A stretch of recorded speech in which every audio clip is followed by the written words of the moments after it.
Hi guys, thank you so much for joining this session on how to serve from your couch featuring Amy Yontef-McGrath. I'm Yakira Mitchell and I'm a senior from Michigan Region. Today we'll discuss how we as teens can serve right from our homes, and then we'll follow with a little discussion and some time for questions for Amy. So Amy Yontef-McGrath, a former public interest attorney, is a self-proclaimed service addict. At a turning point in her own life, she launched an innovative platform called Follow Me to 50 that reframed her life's next chapter. By shaking up routines, stepping into unfamiliar settings, and accepting new challenges, Amy tapped into new passions and a renewed spirit. She now works to encourage others to do the same, to find a purpose and passion at every stage, to expand traditional notions of community, and to inspire action and social investment. While remaining an active volunteer and leader in Moms Demand Action for Gun Sense in America, she enjoys sharing the valuable lessons from Follow Me to 50 with others in her blog, followme to50.com, and through writing and public speaking opportunities. Amy received a Juris Doctor degree with honors from Delaware Law School, formerly called Widener University School of Law, and a Bachelor's of Science degree in Political Science from the University of Delaware. She has been featured in USA Today's Best Years 2019, Forbes, Encore.org, Next Avenue, on Second Act Stories, and was recognized in April 2019 as Montgomery Serves Volunteer of the Year. We are so incredibly honored to have her speaking with us today, and I hope that we are all able to learn something from her. So Amy, I'm going to turn it over to you. I am so glad to be here, and as I've shared, this is my debut on Zoom, so thank you all for being a soft place for me to land and to start. I'm so excited to share with you my story and the transformative powers of service. And as JServe has been showing you today, advocacy and philanthropy and service can be done any place, anywhere, even in the midst of a global pandemic like we're in today. And so I'm on my couch. I'm going to give you a little bit of a background about my story, and then I want to have a good discussion with you about things that we can do while we're supposed to be social distancing and we're not able to do all the things that we'd like to. So I have these gloves, and long before I wore these gloves at the grocery store and to pump my gas, I used them to transform my life. I used them as a vehicle to pull me through what was a little bit of a difficult transition. What happened at the end was amazing. It unleashed my passion and new purpose, and that's what I'm here to talk to you about. So I'm looking at your ages, and I see that most of you are, you're in high school and ready to launch onto your next chapter. So I don't know how you're being raised. I was raised by my teachers and my parents to think about my education, what I wanted to study in school, what I wanted to do, did I want to have a family? And then the conversation just stopped. So after I married my high school sweetheart, became a lawyer, practiced law, and then put that on a shelf to raise my 3 children, I didn't know what was next. No one had ever kind of talked to me about that second chapter. And so this was a time, an original time of personal uncertainty for me.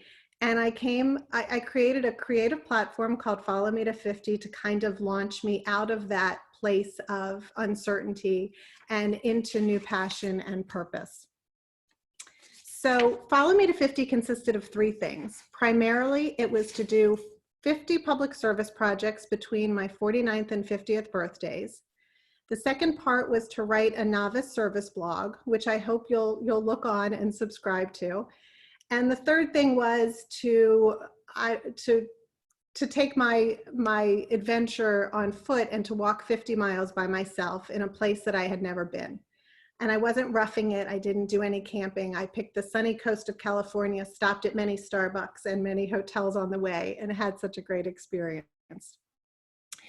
Each part of Follow Me to 50 was designed to pull me out of my comfort zone, to put me into new settings, to interact with new people, and to really, I call it to shake up my life, to do things very differently. And it really did. It delivered way beyond what I ever could have expected it to do. So I'm going to just share with you a little bit about how I used these gloves back in the old days before I used them for grocery shopping. So I use them for typical service projects like many of you are probably familiar. Many of you might have done them today had this not been the case. I packed boxes at local food banks. I cooked meals and served the homeless. I delivered meals to people in need. I worked in clothing closets and distributed toiletries to those in need. Some of the best projects I did were not the typical projects. I tested the salinity levels in cold creeks. I planted seedlings in urban rooftop gardens. I cleaned the dirty Anacostia River outside of, well, in DC in a kayak. And I also used the gloves on a Habitat for Humanity site when I learned how to frame walls for a house. When the gloves weren't on and they came off, I called bingo at an emergency day shelter. I reviewed grant applications for my county council. I furnished apartments for refugee families. I gave blood. I did a plethora of activities. And I loved being in new places with new people. It was so refreshing to get out of my usual and normal routines. And it reminded me how much I loved learning. So much of this experience in serving others is really to learn new things about yourself and about your community. And I know all of you are pretty much on overload with what you're learning in school, but my recommendation or what I want to remind you is that when you're at the end of your educational journey, the education still continues. So activism was also a big part of my service. I registered voters. I lobbied representatives on the state, local, and federal level. I protested at the White House for birth control. I rallied with gun violence survivors at the Capitol. I raised awareness for various causes. I carried a 5-gallon jerry can for a week to raise awareness for the need for clean water abroad. And I loved being an activist. I think this kind of called back my old attorney advocate skills. And I loved being part of a group and using my voice. So this incredible year totally expanded my world and really taught me so much. Strangers turned teachers, turned friends, really taught me about my community and about myself, and showed me that there are so many opportunities to connect with one another, and we really just need to grab them. So the people I served alongside, my fellow volunteers, as well as the clients and the people that I served, really taught me so much. And the first thing that they taught me was how much we have in common, even if things don't seem, even if it appears that we're very different. So I usually have a PowerPoint that I'm able to show, and I'm going to just try and show you here if you can see my dear friend LaShawn. So this is a picture of LaShawn. I think you can see us a little bit. LaShawn is a dear friend of mine, and she's a single mother. She's raised 8 children through periods of chronic homelessness. She lost her oldest son to gun violence, and she lives a challenging and difficult life. And despite all the differences that we have, our races, our religions, our opportunities, and our struggles, we really made this wonderful connection that just really reminded me that we share so much in common. She and I both put our families first. She and I both use humor to get us through difficult times. We believe service to others is a duty, and we feel our best when we're serving. So we often still serve together. And that was a huge gift that I got out of this Follow Me to 50 experience. Then there was an Afghani family that we furnished an apartment for. I mentioned furnishing apartments for refugees, and they just insisted on showing us their gratitude and hosted us for lunch. So now imagine we're in this beautiful new home with this family who speaks no English. And again, you could think our differences would keep us from connecting, and yet it did not at all. And we used our eyes, we used our smiles. I giggled, we shared giggles when I played hide and seek with a 4-year-old. We were all able to connect and really learn a lot about each other despite all of our differences. I had an interaction with a gentleman, Tony, who's really not much older than most of you. He graduated from high school, worked at our local shopping mall, but I met him at a homeless resource fair where he was seeking photo ID. He wanted to get on a housing list, and he needed a haircut. So he worked and lived in the county that he grew up in, but he couldn't afford the rent, so he was without a home. And this experience with Tony reminded me of a couple of the realities of homelessness that many of you may already know.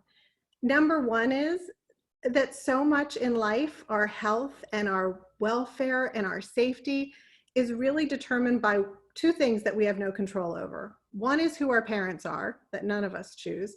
And the second thing is what zip code we're born in, because that is statistically determining sometimes your struggles and your health. He also showed me and reminded me that small gestures can be big gifts. And that would be one of my big takeaways for all of you, because that's so integral to anything that you do when you're serving. You don't have to do grand things. It's the small gestures that can really have a big impact.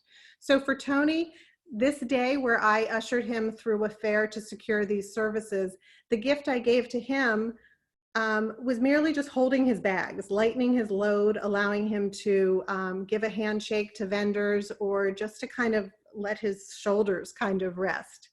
For others, it could be honestly just saying someone's name, working with people experiencing homelessness. I heard a story that I'll never forget, and I hope to share, I hope you'll share this story as well.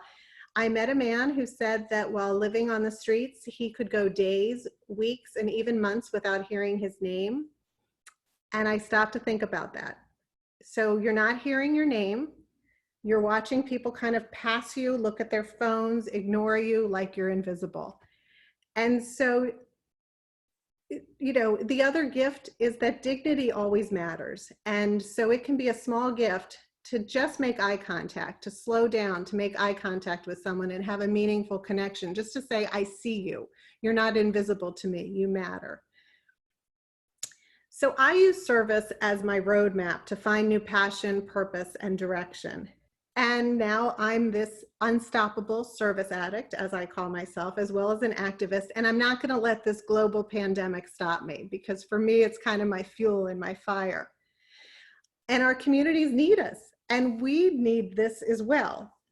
So I want to talk and open, leave it open for you all to discuss how we can serve from our couch or from your bedroom, or while your family's all still home and you're maybe not going into work, how we can stay engaged and serve both during and after this coronavirus and social distancing is over. So, I'm just going to give you my ideas, and then why don't I want you to ask me questions about my Follow Me to 50 or some of these suggestions. And please, I want to use you to give me your suggestions as well. So first, let's take this time to educate ourselves.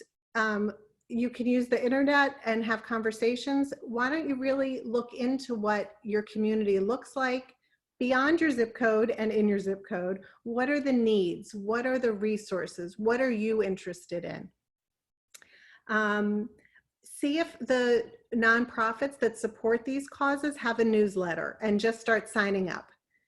And take that newsletter and then make your community aware. So share it, use social media, and use your network to share the information that you know. So we're going to educate ourselves and spread awareness during this period. And that's going to provide a backdrop, and really is a service. It can lead to philanthropy.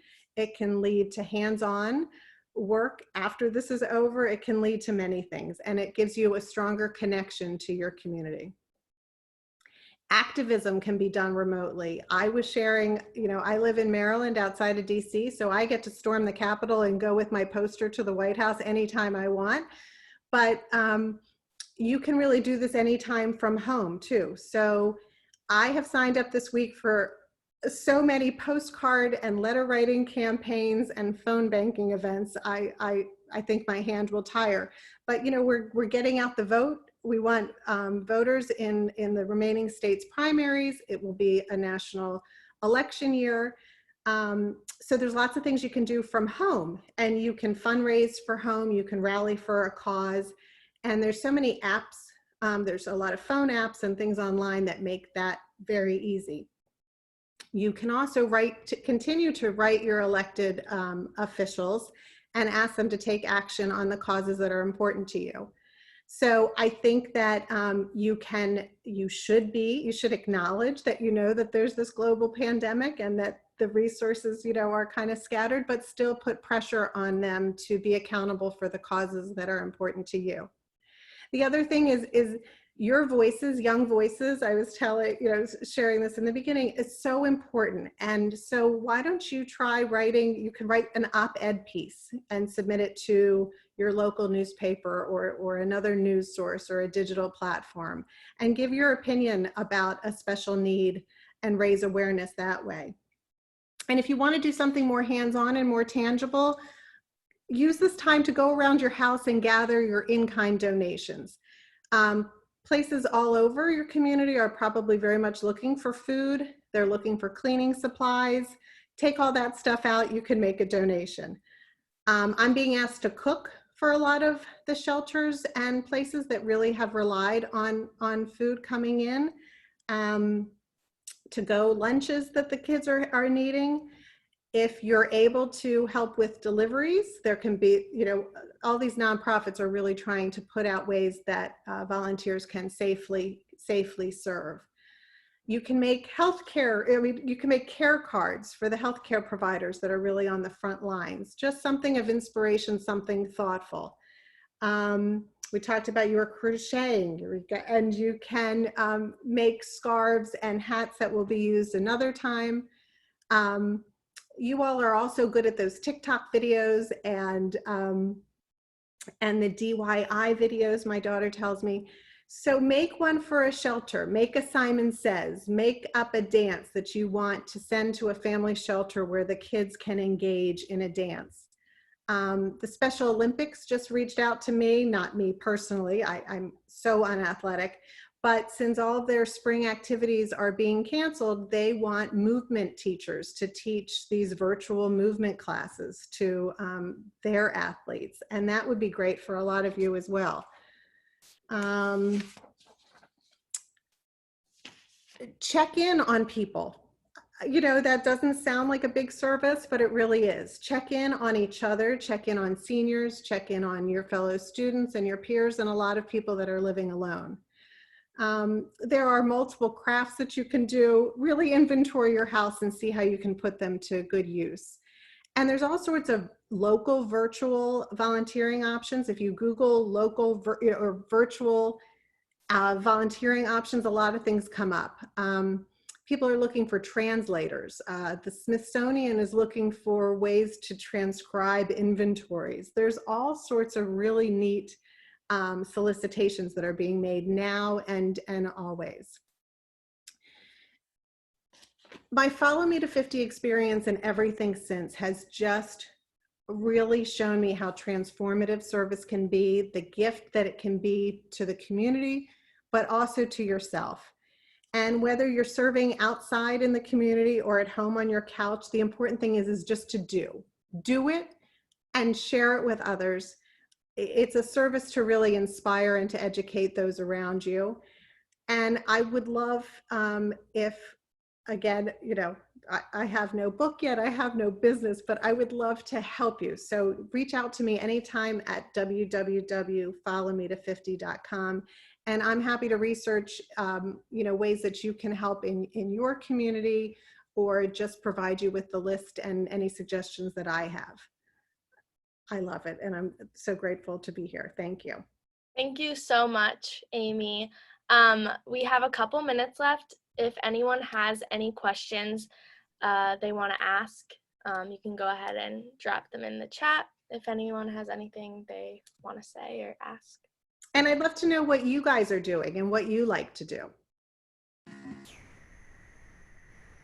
Hi, Miles. I'm really big on notifying my friends to register to vote right now, because it's it's getting pretty real, and even though primaries have passed, it's like I know that like as the young one in the friend group, it's pretty aggravating. So a few days ago, it was my friend's 18th birthday, and I was like, in honor of being 18, let's all get registered to vote.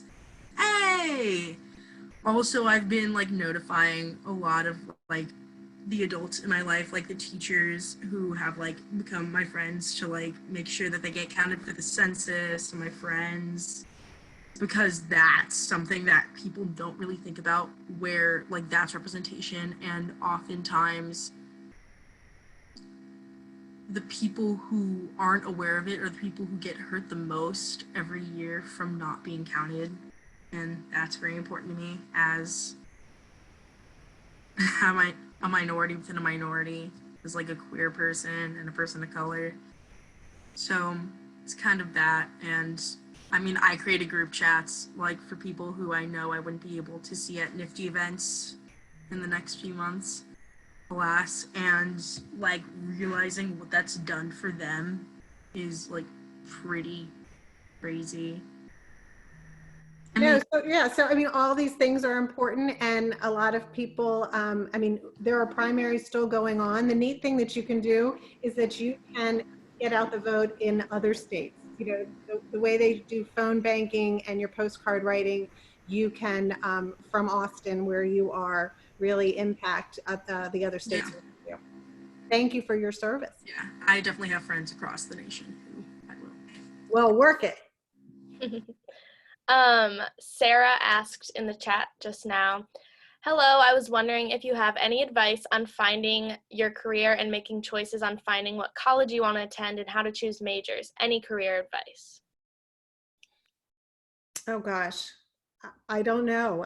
And I don't know how my three children would say that I'm really mentoring them. I just, you know, you all are so far away from, you know, the relationship that I have with you with this is I came upon this service transformation at a time of transition, and mine was a midlife transition, and you guys are so far from that, but you're transitioning to college, to jobs, to leaving your family, and so service can really be a home for that.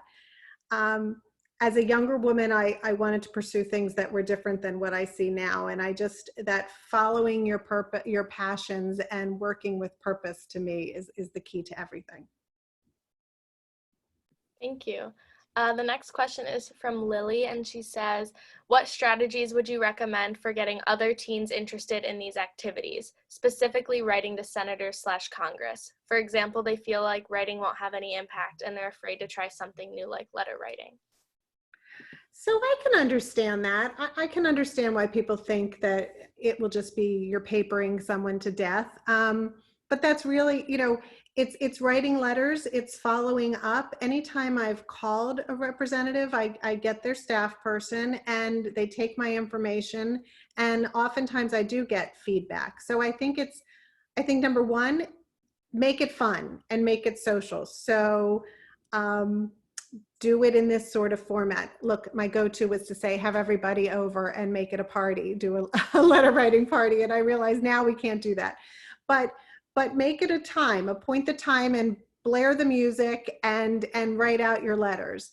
But inform together and come up with ideas of pitches in these letters, and then have a plan to follow up with the offices to call and to see what the impact is. But you know, the worst thing, Miles, with trying to get out the vote, or Lily with this question, is that if you think that it's not going to help and that chills you from acting, well, then it's absolutely not going to help. But it really is one of the grassroots principles of organizing, and is still used by successful nonprofits and organizations today. Go for it. Thank you so much for those answers. It was very inspiring. We're just about out of time, but thank you again, Amy, for coming on today and sharing your story.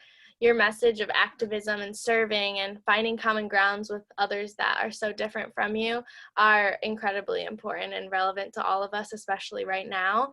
So I hope that all of us continue to serve from our couch, and when this is over, continue doing important work in person. Thank you so much, Amy. And stay in touch with me. I really want to hear what you're doing. Thank you. Keep following yourselves. Thank you, guys. Good night. Thank you, everyone, for hopping on. Thank you. Thank you so much. That was wonderful. I hope, everybody's in a different place, and I just wanted to serve everybody's, needs, but I hope everyone will just stay connected, because that's been the beauty of getting to know people that I wouldn't have gotten to know and having these kind of opportunities before all this. So thank you so much. Our pleasure, and so glad we could have you back too. Thank you so much. I can look forward to it. All right. All right. All right. See you. Thank you. Bye-bye. Bye-bye.